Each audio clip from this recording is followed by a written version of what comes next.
بنی اسرائیل کے یہاں ایک پہاڑ تھا جسے وہ بڑی عظمت والا سمجھتے تھے اور اس کی بڑی تکریم کرتے تھے، اور اگر کسی بات کا فیصلہ کرتے وقت قسم کھانے کی نوبت آتی تو اس پہاڑ پر چڑھ کر قسم کھاتے اور یہ لوگ اسے سچا سمجھ لیتے۔ اس شہر میں ایک خوبصورت عورت رہتی تھی جس کا ایک نوجوان سے ناجائز تعلقات ہو گیا۔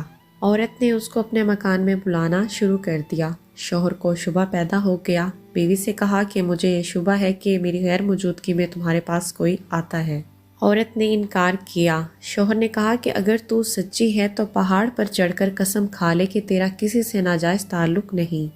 عورت نے کہا ہاں، میں کل پہاڑ پر چڑھ کر قسم کھانے کو تیار ہوں۔ ادھر اس نے اپنے آشنا سے کسی طرح چھپ کے یہ کہہ دیا کہ کل تم پہاڑ کے نیچے ایک گدھا لے کر کھڑے رہنا، میں اور میرا شوہر پہاڑ پر چڑھنے کے لیے وہاں آئیں گے، اور میں شوہر سے کہوں گی کہ میں پہاڑ پر چڑھتے ہوئے تھک جاؤں گی، اس بہانے تمہارا گدھا کرائے پر لے کر میں اس پہاڑ پر چڑھ جاؤں گی۔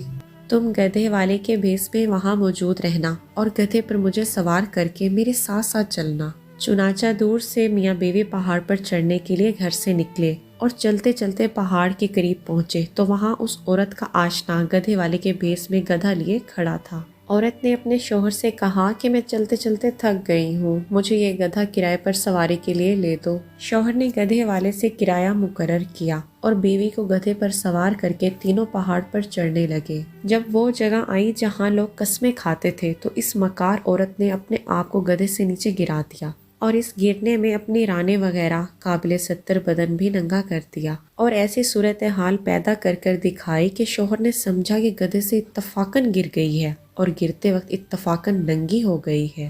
وہ جھٹ اٹھی اور اپنا لباس درست کر کے پہاڑ کی قسم کھانے والی جگہ پر کھڑی ہو کر کہنے لگی، میں قسم کھاتی ہوں کہ میرے ننگے بدن کو آج تک تمہارے سوا اور اس گدھے والے کے سوا کسی نے نہیں دیکھا۔ شوہر بیچارہ مطمئن ہو گیا کیونکہ اس نے یہ سمجھا کہ اس گدھے والے نے اسے گدھے سے گرتے ہوئے اس کا ننگا بدن اتفاقاً دیکھا ہے۔